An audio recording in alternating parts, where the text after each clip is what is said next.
ಬದನೆಕಾಯಿ ಎಣ್ಣೆಗಾಯಿ ಮಾಡೋದನ್ನ ತೋರಿಸ್ತಾ ಇದ್ದೀನಿ. ಇದನ್ನ ಸುಮಾರು ವಿಧದಲ್ಲಿ ಮಾಡ್ತಾರೆ. ನಾನಿವತ್ತು ತೋರಿಸ್ತಾ ಇರೋದು north Karnataka style, authentic way of making. ಇದನ್ನ ಬೆಂಗಳೂರು ಸ್ಟೈಲಲ್ಲಿ ಒಂಥರ, ಮೈಸೂರಲ್ಲಿ ಒಂಥರ, ಬೇರೆ ಬೇರೆ ತರ ಮಾಡ್ತಾರೆ. ಇವತ್ತು ನಾನು ನಾರ್ತ್ ಕರ್ನಾಟಕ ಸ್ಟೈಲ್ಗೆ ಬೇಕಾಗಿರೋ ಇಂಗ್ರೀಡಿಯೆಂಟ್ಸ್ ಹೇಳ್ತೀನಿ. ಒಂದು ಎಣ್ಣೆ, ಗುಂಡು ಬದನೆಕಾಯಿ, ಮತ್ತೆ ಎಳ್ಳು, ಹುಚ್ಚೆಳ್ಳು ಅಥವಾ ಗುರೆಳ್ಳು ಅಂತ ಹೇಳ್ತಾರೆ, ಮತ್ತೆ ಇದು ಕಡಲೆಕಾಯಿ ಬೀಜ. ಇದಿಷ್ಟನ್ನ ನಾವು ರೋಸ್ಟ್ ಮಾಡ್ಕೊಂಡು ಗ್ರೈಂಡ್ ಮಾಡ್ಕೋಬೇಕು. ಆಮೇಲೆ ಶುಂಠಿ, ಬೆಳ್ಳುಳ್ಳಿ, ಹಸಿರು ಮೆಣಸಿನಕಾಯಿ, ಹುರಿಗಡ್ಲೆ, ಕೊಬ್ಬರಿ ಪುಡಿ, ಮತ್ತೆ 3 ಆನಿಯನ್ ತಗೊಂಡಿದ್ದೀನಿ, ಅರಿಶಿನ, ಜೀರಿಗೆ, ಹುಣಸೆ ಹಣ್ಣು, ಬೆಲ್ಲ, ಉಪ್ಪು ಮತ್ತೆ ಕೊತ್ತಂಬರಿ ಸೊಪ್ಪು.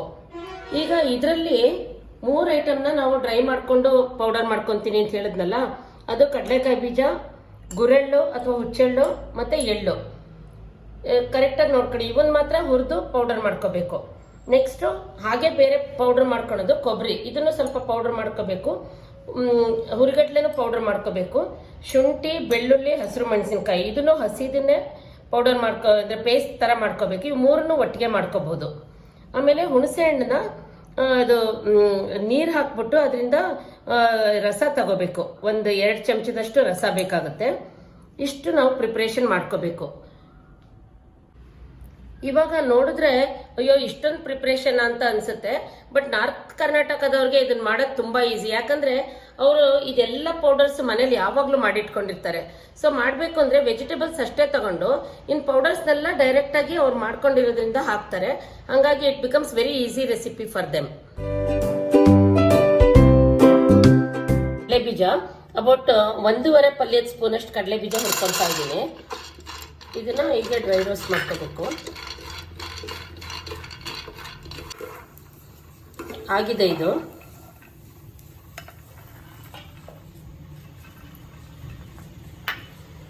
ನೆಕ್ಸ್ಟ್ ಎಳ್ಳು, ಇದು ತುಂಬಾ ಬೇಗ ಆಗುತ್ತೆ ಮತ್ತೆ ಸಿಡಿಯುತ್ತೆ ಬೇರೆ. ಇದಕ್ಕೆ ಬೇಕಾದ್ರೆ ಒಂದು ಪ್ಲೇಟ್ ಮುಚ್ಕೊಂಡೇ ನಾವು ಹುರ್ಕೋಬಹುದು. ಇದಾಗಿದೆ. ಈಗ ನೆಕ್ಸ್ಟ್ ಹುಚ್ಚೆಳ್ಳು ಹುರ್ಕೊಳ್ಳೋಣ.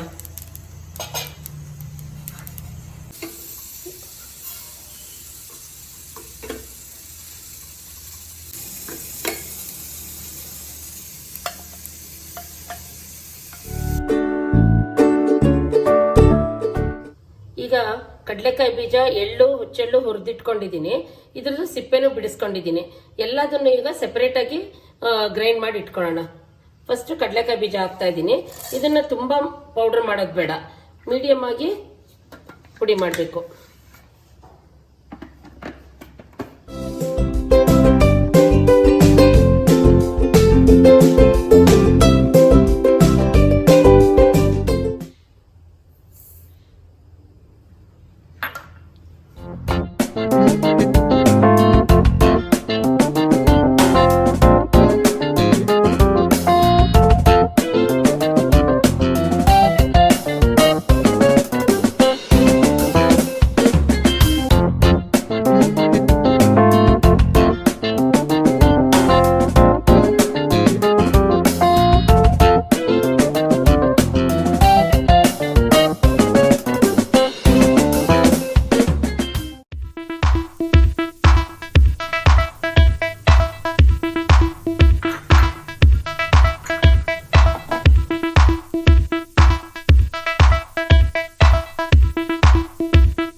ಇದು ಆಗಿದೆ. ಈಗ ನಾವೆಲ್ಲದನ್ನು ಗ್ರೈಂಡ್ ಮಾಡ್ಕೊಂಡಿರೋದು ಆಯಿತು. ಈಗ ನೆಕ್ಸ್ಟ್ ನಾವು ಅದನ್ನು ಬದನೆಕಾಯಿ ಕಟ್ ಮಾಡ್ಕೊಳಕ್ಕೆ ತೋರಿಸ್ತೀನಿ.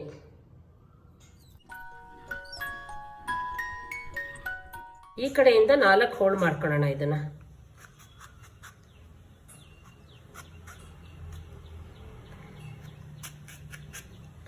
Careful with your hand. ಹೀಗೆ 4 ಹೋಳು ಕಾಣಿಸ್ಬೇಕು. Almost till the end. ಇನ್ನು ಸ್ವಲ್ಪ ಬಿಟ್ಟು ಲಾಸ್ಟ್ ತನಕ ಮಾಡ್ಕೋಬೇಕು. ಹಾಗೆ ಎಲ್ಲದನ್ನು ಸೆಪ್ರೇಟಾಗಿ ಕಟ್ ಮಾಡಿ ಇಟ್ಕೊಳ್ಳಿ.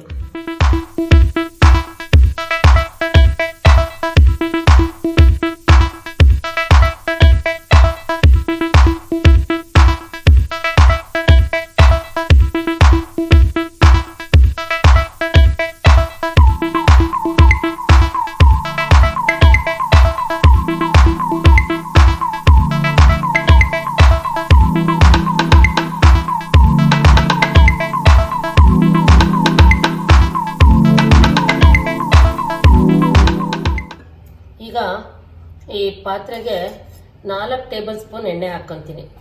ಬದನೆಕಾಯಿ ಎಣ್ಣೆಗಾಗಿ ಸ್ವಲ್ಪ ಎಣ್ಣೆ ಜಾಸ್ತಿನೇ, ಅದಕ್ಕೆ 4 ಟೇಬಲ್ ಸ್ಪೂನ್ ಹಾಕಿದ್ದೀನಿ.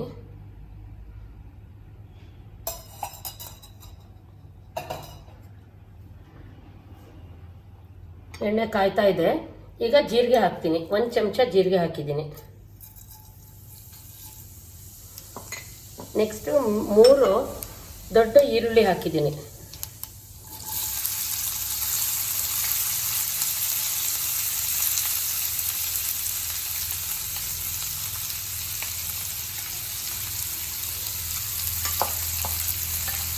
ಇದನ್ನ ಸ್ವಲ್ಪ ಮಾಡ್ಸೋಣ.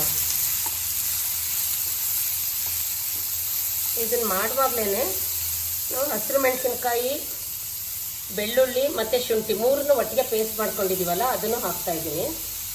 ಇದರಲ್ಲಿ 8 ಹಸಿರು ಮೆಣಸಿನಕಾಯಿ ಹಾಕಿದ್ದೀನಿ, ಸ್ವಲ್ಪ ಖಾರವಾಗಿರಲಿ ಅಂತ. ಶುಂಠಿ ಒಂದು 2 ಇಂಚಷ್ಟಿತ್ತು. ಆಮೇಲೆ ಬೆಳ್ಳುಳ್ಳಿ ಒಂದು 15 ಫ್ಲೇಕ್ಸು ಬೆಳ್ಳುಳ್ಳಿ. ಇಷ್ಟನ್ನು ಸ್ವಲ್ಪ ಚೆನ್ನಾಗಿ ಮಾಡಬೇಕು ಇದರಲ್ಲಿ ಎಣ್ಣೆಯಲ್ಲಿ. 5 to 8 ಮಿನಿಟ್ಸ್ ಈ ಥರ ಬೇಯಿಸ್ಕೋಬೇಕು. ಒಂದು 6 ಮಿನಿಟ್ಸ್ ಆಗಿದೆ. ಈಗ ಎಲ್ಲ ಬೆಂದಿದೆ ಚೆನ್ನಾಗಿ, ಸ್ವಲ್ಪ ಸಾಫ್ಟ್ ಆಗಿದೆ. ಈಗ ನೆಕ್ಸ್ಟ್ ನಾವು ಇದಕ್ಕೆ ಅರಿಶಿನ ಹಾಕೋಣ. ಒಂದು ಅರ್ಧ ಚಮಚ ಅರಿಶಿನ ಹಾಕ್ತಾ ಇದ್ದೀನಿ. ಆಮೇಲೆ ಉಪ್ಪು ನಿಮ್ಮ ರುಚಿಗೆ ತಕ್ಕಷ್ಟು. ಇಷ್ಟು ಬದನೆಕಾಯಿ ಪಲ್ಯಕ್ಕೆ ಮೇ ಬಿ 2 ಸ್ಪೂನ್ ಬೇಕಾಗುತ್ತೆ ನನಗೆ. 2 ಸ್ಪೂನ್ ಉಪ್ಪು ಹಾಕಿದ್ದೀನಿ. ಮಿಕ್ಸ್ ಮಾಡ್ಕೊಳ್ಳೋಣ.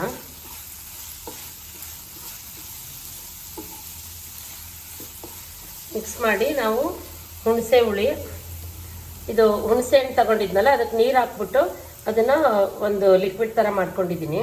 ಹುಣಸೆ ಹುಳಿ ಹಾಕಿದ್ದೀನಿ. ಮತ್ತು ಬೆಲ್ಲ.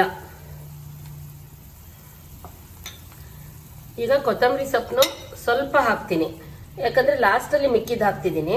ಇಷ್ಟನ್ನು ಹಾಕಿ ಈಗ ಇನ್ನೊಂದು 2 ನಿಮಿಷ ಇದನ್ನು ಕುದಿಯೋಕ್ಕೆ ಬಿಡೋಣ. ಹುಳಿನಲ್ಲಿ ಚೆನ್ನಾಗಿ ಕುದೀಲಿ. ಆಮೇಲೆ ಮಿಕ್ಕಿದ ಪೌಡರ್ಸ್ ಎಲ್ಲ ಹಾಕ್ಕೋಬೋದು. 2 ನಿಮಿಷ ಆಯಿತು.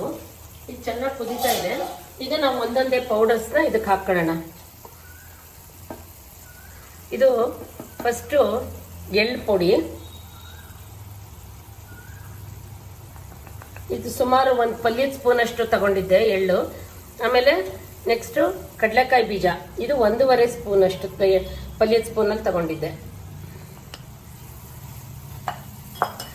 ಆಮೇಲೆ ಕೊಬ್ಬರಿ ಸ್ವಲ್ಪ ಕಡಿಮೆನೇ ತಗೊಂಡಿದ್ದೆ, ಲೆಸ್ ದೆನ್ 1 ಸ್ಪೂನ್. ಪಲ್ಯದ ಸ್ಪೂನಲ್ಲಿ ಲೆಸ್ ದೆನ್ 1 ಸ್ಪೂನು. ಆಮೇಲೆ ಇದು ಹುಚ್ಚೆಳ್ಳು ಪುಡಿ, ಇದನ್ನು ಪಲ್ಯದ ಸ್ಪೂನಲ್ಲಿ 1 ಸ್ಪೂನ್ ತಗೊಂಡಿದ್ದೆ, ಹಾಕ್ತಾ ಇದ್ದೀನಿ.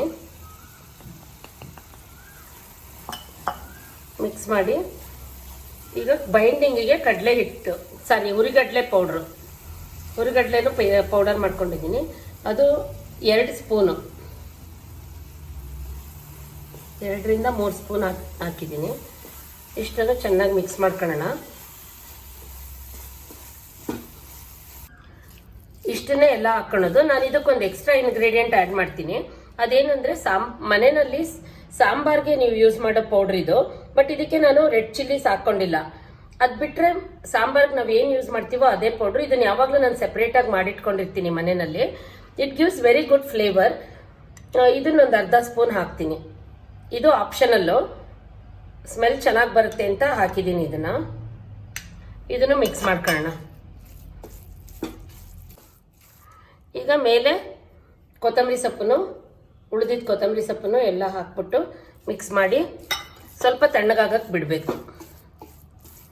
ಬೇಕಾದ್ರೆ ಒಂದು ಸೆಪ್ರೇಟ್ ಪ್ಲೇಟ್ಗೆ ಸ್ವಲ್ಪ ತಕ್ಕೊಂಡ್ರೂ ಪರವಾಗಿಲ್ಲ. ಒಂದು ಅರ್ಧ ಸೆಪ್ರೇಟ್ ಪ್ಲೇಟ್ಗೆ ತಕ್ಕೊಳ್ಳೋಣ.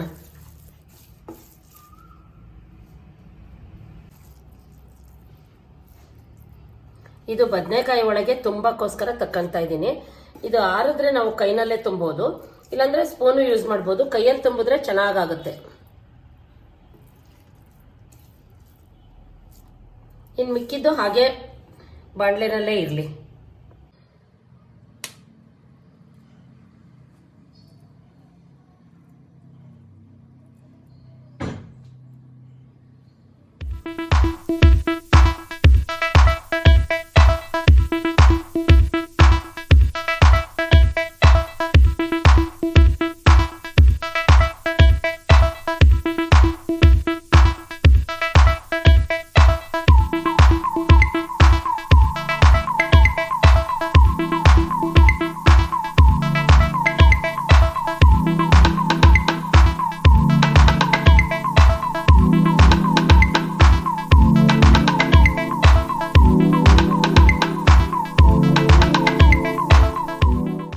ಈಗ ಎಲ್ಲ ಬದನೆಕಾಯಿಗಳಿಗೂ ಮಸಾಲೆನ ಒಳಗಡೆ ತುಂಬಿ ರೆಡಿ ಮಾಡಿ ಇಟ್ಕೊಂಡಿದ್ದೀನಿ.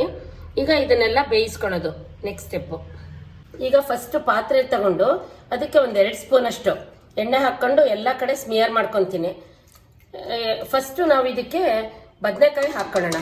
ಕಾದಿದೆ. ಈಗ ನಾವು ತುಂಬಿಟ್ಕೊಂಡಿರೋ ಬದನೆಕಾಯಿನ ಒಂದೊಂದೇ ಇದ್ರೊಳಗೆ ಹಾಕೋಣ.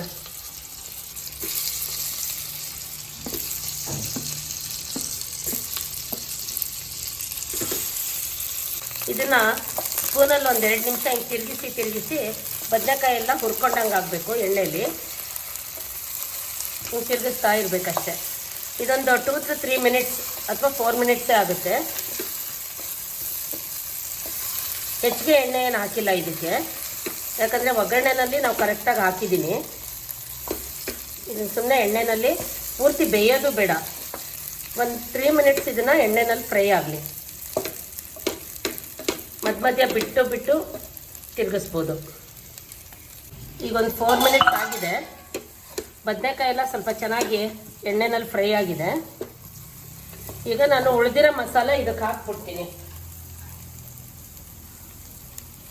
ಈ ಪ್ಯಾನಲ್ಲಿ ಇತ್ತಲ್ಲ, ಈ ಮಸಾಲನೆಲ್ಲ ಇದಕ್ಕೆ ಹಾಕ್ತೀನಿ.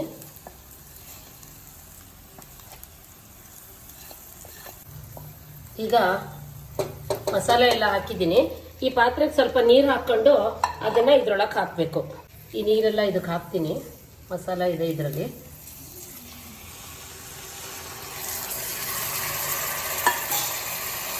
ಈಗ ನೀವು ಇದಕ್ಕೆ ನಿಮ್ಗೆ ಎಷ್ಟು ಥಿಕ್ನೆಸ್ ಬೇಕೋ ಅಷ್ಟು ಥಿಕ್ನೆಸ್ ಅಷ್ಟು ನೀರು ಹಾಕ್ಕೊಂಡು ಸ್ವಲ್ಪ ಬೇಯಿಸಬೇಕು.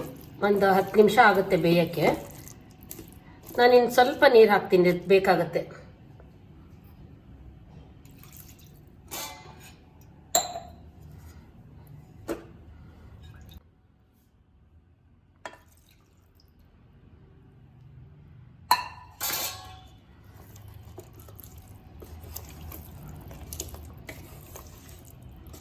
ಸಾಕಾಗಿದೆ, ಕರೆಕ್ಟಾಗಿದೆ ನೀರೀಗ. ಇದನ್ನು ಸ್ವಲ್ಪ ಹೊತ್ತು ಮುಚ್ಚಿಟ್ಟು ಮೀಡಿಯಂ ಫ್ಲೇಮಲ್ಲಿ ಬದನೆಕಾಯಿ ಎಲ್ಲ ಬೇಯಕ್ಕೆ ಬಿಡೋಣ. ಈಗ 15 ನಿಮಿಷ ಆಗಿದೆ. ಮಧ್ಯ ಹಿಂಗೆ ತಿರುವಾಗ್ತಾ ಇರಬೇಕು, ಯಾಕಂದರೆ ಮಸಾಲೆ ಎಲ್ಲ ಇರೋದ್ರಿಂದ ತಳ ಹತ್ತುತ್ತೆ ಅಂತ. ಇದೇನು ತಳ ಹತ್ತಿಲ್ಲ, ಸರಿ ಇದೆ. 15ರಿಂದ 20 ನಿಮಿಷ ಬೇಕು ಬದನೆಕಾಯಿ ಬೇಯೋಕ್ಕೆ. It depends on the size of brinjal. ಈಗಿದ ಆಗಿದೆ. ಅಬೌಟ್ 25 ಮಿನಿಟ್ಸ್ ಆಯಿತು ಬೇಯಕ್ಕಿದು. ಈಗ ನಾನು ಗ್ಯಾಸ್ ಆಫ್ ಮಾಡ್ತಾ ಇದ್ದೀನಿ. ಆಫ್ ಮಾಡಿಬಿಟ್ಟು ಎಲ್ಲ ಮಿಕ್ಸ್ ಮಾಡಿಬಿಟ್ಟು ಒಂದು ಪಾತ್ರೆಗೆ ತಕ್ಕೊತೀನಿ. ತಕ್ಕೊಂಡು ಮೇಲೆ ಕೊತ್ತಂಬರಿ ಸೊಪ್ಪು ಹಾಕಿದ್ರೆ it is ready to serve.